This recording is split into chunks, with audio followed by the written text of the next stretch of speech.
short video on cleaning up trees on a large chunk of property after a fire. In the area where we're at here, you can see how many dead standing pines there are. It burnt all of the underbrush to where their root wads were below ground, and in the 4 years since, they've grown back to about shoulder high.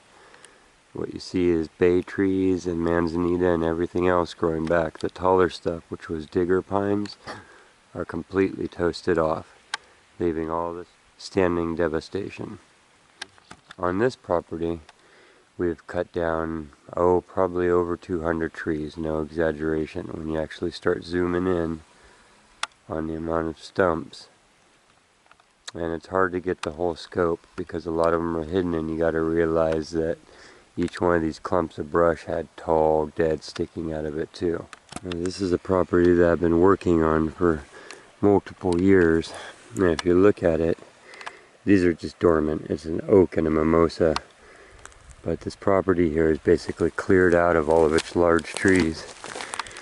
Here's an example of what I do with them, because we have over 50 acres and you're not going to haul a chipping truck up on a slope like this, and we had so much to do that you would burn up your resources. So behind these bushes, we also had massive erosion. We were just getting plants growing back on it and a couple layers of dead duff that are laying down, but it's not very thick. And if you've gone through fires in your area, you know how much silt is moving downhill. So here's an example of what I've done. Big huge tree that was standing here, cut it, dropped it. There's its body. Used it as the main downhill pieces, so that from downhill, what you're going to see is basically that, and the grass grows up over it and almost hides the whole thing. You'll see me condensing all the branches and pieces, so you can see here I've put the big pieces underneath and piled the branches on there. You can see there are already bushes growing through it, and that's basically acting as compost. And you know, when things are too tight and they don't breathe enough, they won't compost good for you. But with branches and stuff, there's already so much airspace that the more you pack it down and the more you compact it, the quicker it's going to break down and rot. This is a whole entire pine tree here, chopped up and put in that little space. It creates a ledge which will have dirt, all the silt that was coming downhill.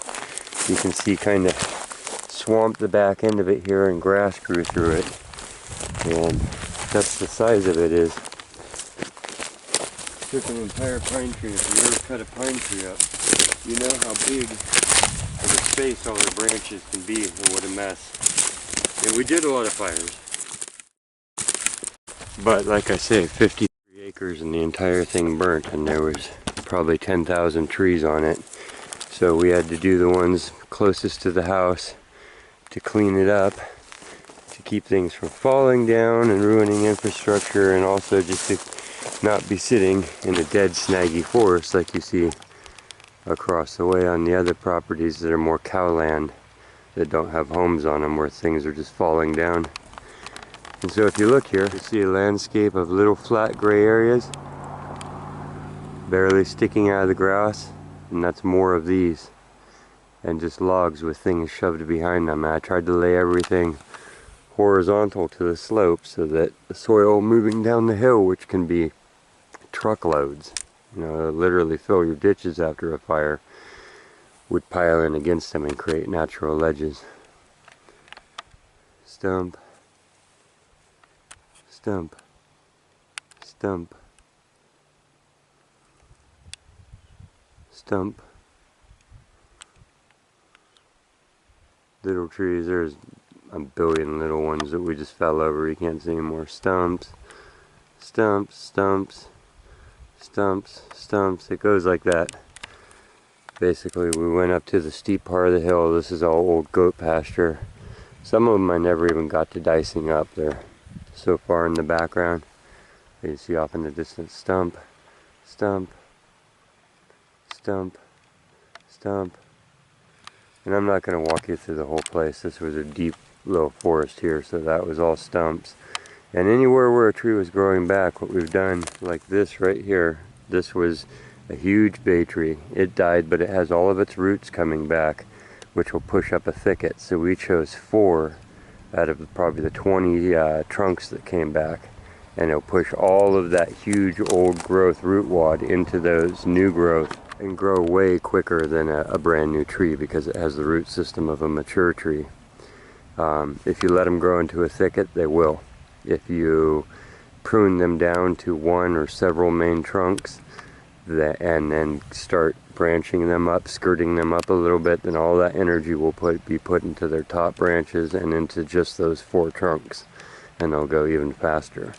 So where we've done that, they've grown twice as tall and twice as fast because all the energy is being aimed specifically. The landscape, not looking so incredibly chewed up. A lot of it is just, again, triage, trying to be one person dealing with massive acreage. So you can see here, this is a pile of all of the branches out of the top of these bushes. Otherwise, this would have 3 foot of dead branch still sticking out of it. Look horrible, be horrible, all that. Now it's just nice native brush growing back. Here's all of the dead, that's how big it was. This was a little bit taller, it's already crushed itself down. It's already to a point where when grass, see the grass start to poke through, it'll actually get through there. Everywhere where a pile contacts itself, the more you mash it down, you know, the quicker it will rot down and become dirt for you. You're keeping this on your footprint, you're keeping it from turning into gas. If you burnt all of this, then all of that carbon matter would be turned into a gas that would go into the air. There'd be just the ashes and whatever left, very little. Letting it rot here, it has a chance to actually be absorbed by other plants and held on your footprint. Plus, you're adding dirt. These are forgotten compost piles. And you can see this one here, but you can't see it from down in the yard. So, you know, only goats walking on it would really matter. You added habitat. There's all kinds of animals and things that can use this for a little while. Just like branches sticking in a pond to create some more fish. If you look across the slope, this would have looked... You can see there's dead ones in the background. This was even thicker. If you look here, there's actually stump, stump, stump, stump, stump, stump. And when you cut those down, those are huge dead Christmas trees sticking up out of the land looking ugly, much like the one over here we're going to go clean up. And so you dice them up and they turn into these little organized piles. And you don't have to have a chipper and you don't have to do fires. So it's a good way to deal with it. I covered this in early videos, but I just wanted to go over it again because we're in California and so much is burnt. And this was reduced to nothing but the house on this footprint. So it's made a remarkable recovery. It's beautiful and it's 1,000 times more fire safe because the forest is so far off of it for a while. Stumps, stumps, stumps, stumps, everywhere a stump. Just got done cutting up. This is today's fresh thing I'll show you. I didn't film it. Here's some fresh piles. Filling up root wads and stuff. But this was a big crazy mess sticking way up in the air with the trunks still up on the thing. It's laid down flat. We've taken all the branches from a big tree. I mean, when these things fall, they don't look messy when they're standing up. When they hit the ground, you're standing out here at the tips of the branches. And they go all the way back, and you got to cut them all off, and then they're all there. So this is what I've done with it. As you get up to it, you can see the mess. And I know it looks disorganized, but it's really not. Taking areas where there's natural flat ledges and spots between the rocks and kind of aiming it all like that, and laying the rest along where the logs are, smashing it down with my feet and the saw itself. And it just disappears in the land. The option here with money, resources, time, slope, size. I mean, you can look off across the canyon and see we are in a place where everyone has massive acreage and the whole thing burnt. So you're talking hundreds of thousands of acres of this. So it's apocalyptic in that sense, you know. So you have to deal with it. You have to keep the bigger picture in mind. So you've come out to a slope full of this, you know, and you don't have $1 million to devote teams of people for, by the time they were done, it'd have turned to dirt anyways. So we're laying it down.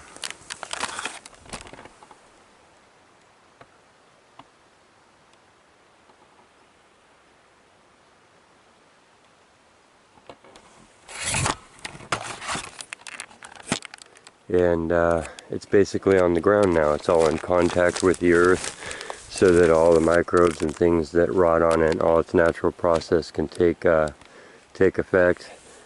I don't have the time allocation on this project to turn all these logs sideways, so I just left them in their repose and angle, and I took all the branches and I did slight diversions and sideways runs with them, and they will just disappear into there, like that one that I was showing you. All these fine little branches will break off and you'll have just a mat with green grass growing through.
So, just use logs that we cut off. They're semi-rotten. Lever this one sideways so it won't be rolling down on the hill. So at that repose, I'm going to leave it. All the branches I put in here, they'll stomp down this grass. You can see we'll grow through it. All the rest of the branches down there have to get hauled away. This is where it's kind of left from the rest, or from down below. That's what you're looking up at. This is a pretty steep slope.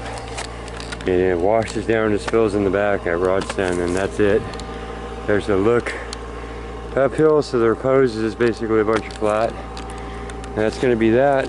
I'm going to climb down there and cut that up. Got it down off the slope. We'll clean up the rocks, stack them along the edge. Don't go the shot from below. So what was big scary trees hanging over the house have been chopped down. And from this angle is a 6-foot tall person. There's the line of the log. You can't even see anything behind it. There's the next line. The grass grows through it, and it's gone, and this becomes dirt. Thanks for watching, and if you're enjoying this, don't forget that on the Quest for Details homepage, if you click on the videos, then it will take you to all of the videos that I've posted in the past. They're all still there saved, and there's quite a few of them, and they grow every day.